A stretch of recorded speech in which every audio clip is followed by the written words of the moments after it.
In this video, I'm setting up Obsidian as my single source of truth for my whole life. I'm gonna use it as an AI second brain. I'm also using it as a memory layer for my AI agents and workflows moving forward. We're gonna talk about why you need AI memory, why Obsidian is the best option, and I'm gonna show you how to set it up with Gemini so you don't have to build it all yourself. Let's get it. First of all, I'm gonna do this entirely live. I'm only gone as far as to install Obsidian. You and I were gonna be able to walk through this at the same time together. I guess I'll start off with what is Obsidian and why is it the best option. Obsidian is essentially a note-taking app, but it's got a couple advantages to things like Notion or Evernote or whatever.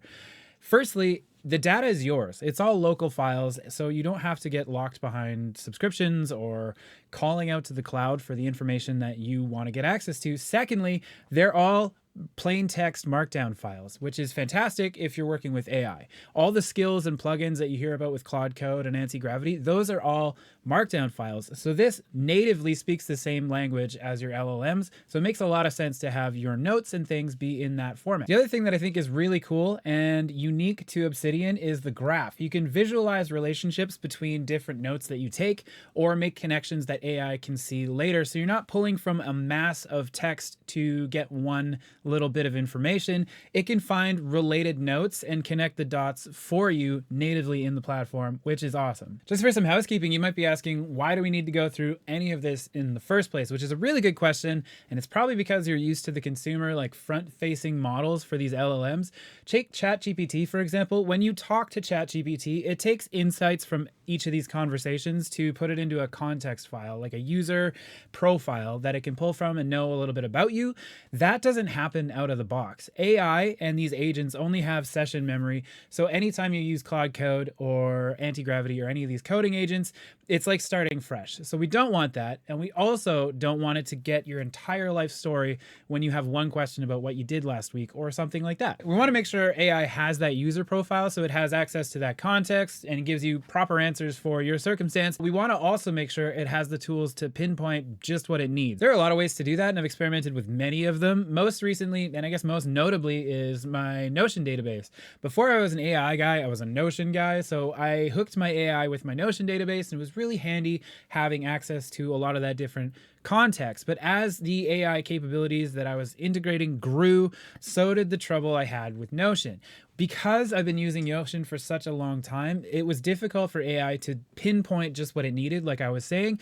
And also with the Notion MCP, sometimes we get some wires crossed where I would search for a log or something, and it wasn't limited to the database that I was, or sorry, the workspace that I was looking at. It would find something somewhere else across my entire Notion account. So wires were getting crossed. Honestly, Notion wasn't a bad answer. It did the job pretty well. It's just that moving forward, I see Obsidian as a stronger choice for a couple reasons. It makes more sense to have control over my files locally, makes more sense to keep them in Markdown, and it makes more sense not to have to call an MCP in order to actually access my own data. So we're going to Obsidian. So we're going to go to obsidian.md and download for Windows or whatever platform, right? You can get it for Linux and Apple and all that stuff. All right, so you've downloaded and installed Obsidian. We are both looking at the exact same screen. Like I said, we're doing this together. I haven't set this up for myself yet. So we're going to go over to Create.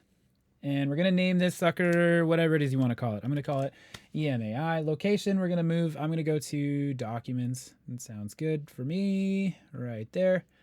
And we're going to go Create. Sweet. So here we are in our very first vault. So there's a couple settings we're going to want to change, making sure that we can download certain plugins to make this work. Community plugins, turn on community plugins. Then we're going to go browse and get the stuff we need. First things first, we need the terminal, which is pivotally important. This is what allows us to access Claude Code, Google CLI, that kind of thing. Oops, says failed to install. Why? There we go.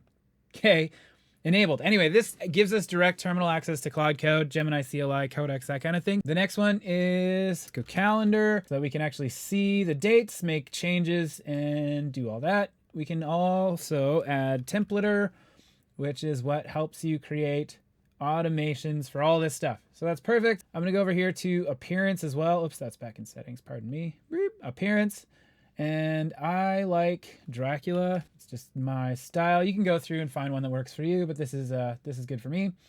Great, so now we are here. We're gonna open the terminal right here and make sure we put it into integrated mode, and it'll just be on the bottom half of your Obsidian dashboard like this.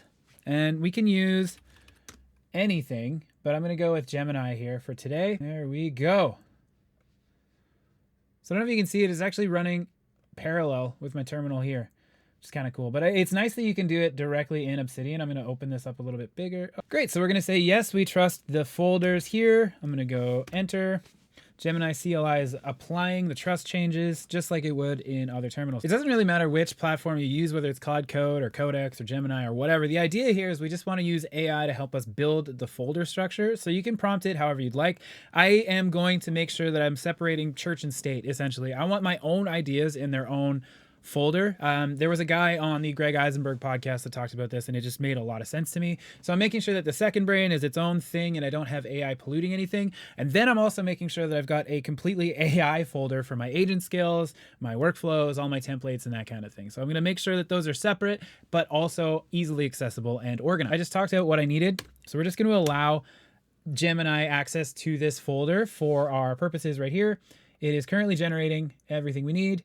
Machine is agents, other skills, research results, SOPs, workflows. Perfect. This is my second brain.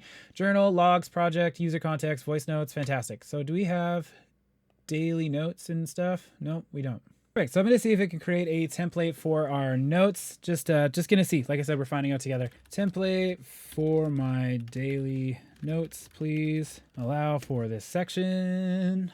Okay, cool. So it's generated a daily notes template. I can always mess with this later, but now when I say create daily note, it's going to go to this template. Inbox, we can keep going with this too, but you see how easy this is to just tell Gemini to make the thing and you don't have to go in and do it. It's amazing. Okay, so go into settings, go to core plugins.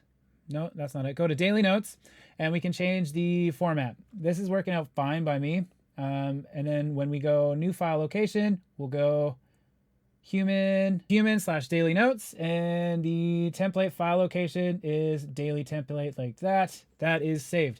So now when I move forward with my second brain, I can go and just add the notes like this. It's perfect. So this is stuff you can fiddle with on your own time. I just wanted to show you that Gemini makes this really easy to just punch in what you're thinking and it makes it happen in reality. So the next thing that's really important is we're gonna make sure we initialize this entire project just like you would with any other AI workflow, making sure that context is logged. Anything that the AI touches, it's gonna write down in the Claude or Gemini.md just as a log and memory of what it is that we're actually doing here. So let's go /init to initialize this folder. There's your Gemini.md right there. Anything that happens is going to be written to this file. Restart, so these changes take effect. And I think we're good. Okay, see, so now it's got all of the context of what we just did and the folder structure so that I can come back later. AI will read this Gemini.md file and know what's going on. All right, this is moving along really well, but the next step is to actually give it the information that it needs to run properly. I want to set it up so that no matter where I am, what AI agent I'm using, we pull from the same skills file and they can use them the same way. As it stands, anytime I've found a skills file or a workflow that I wanted to use, I've brought it in through Antigravity. So at the moment, they're all sitting in a hidden folder on my C drive. So what I need to do is to bring this all into this Obsidian vault so that any agent can actually pull from these and use them in the same way. The issue with this though is that the AI is still gonna look in that hidden folder for the skills. So I need a way to tell it that they're now over here. And for that, we're gonna create a symbolic link. I've typed out this prompt in advance, but I'm just gonna paste it here in the terminal so that I can actually run this task. I'll give you something that you can use for yourself in the description, but for now, we'll just get this going so that this can connect to all of my skills files right now. Essentially how this is going is I want to move my Antigravity workflows into my Obsidian vault and set up a symbolic link. First, move all the files into the Obsidian vault. Second, delete the old now empty folder. Third, create a symbolic link between the two items. Make sure to use absolute paths. That's what it's doing. I'm going to allow for this session. Oops, I got to click into the thing. Allow for the session. I have successfully moved your Antigravity workflows into workflows. I've got all of my skills right here, ready to go. Right, so now I'm going to tell it to update Gemini context, or let's just go Gemini.md so it doesn't get confused.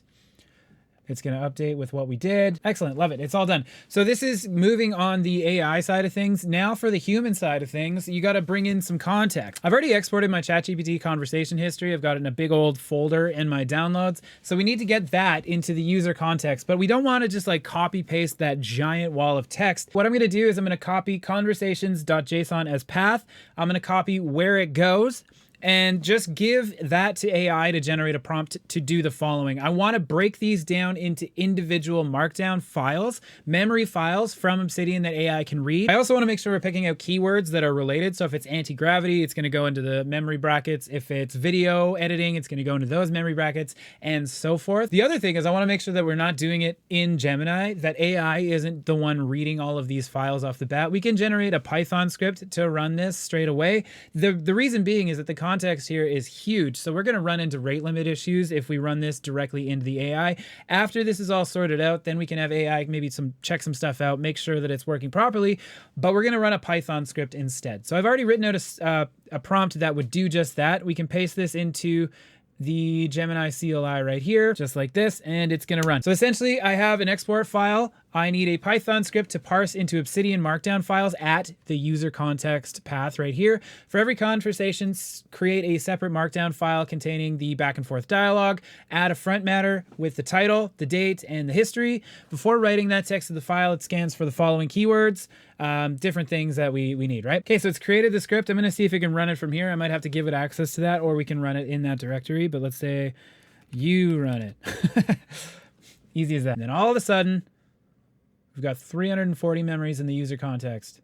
Okay, so I have successfully processed 324 Markdown files from my ChatGPT export, pardon me. So now it's got all of my memory from ChatGPT. I'm gonna do the same with Gemini, with Claude, with my other platforms that I use. I'm excited. This is the bones of it. I'm gonna keep adding templates and skills and just build this out a lot more, make it more awesome. But the beauty of this is I can take this now as one chunk, and no matter what happens with AI or the different platforms, I can take this and apply it and it'll work exactly the same across the board, whether it's OpenAI or Anthropic or Gemini or somebody new.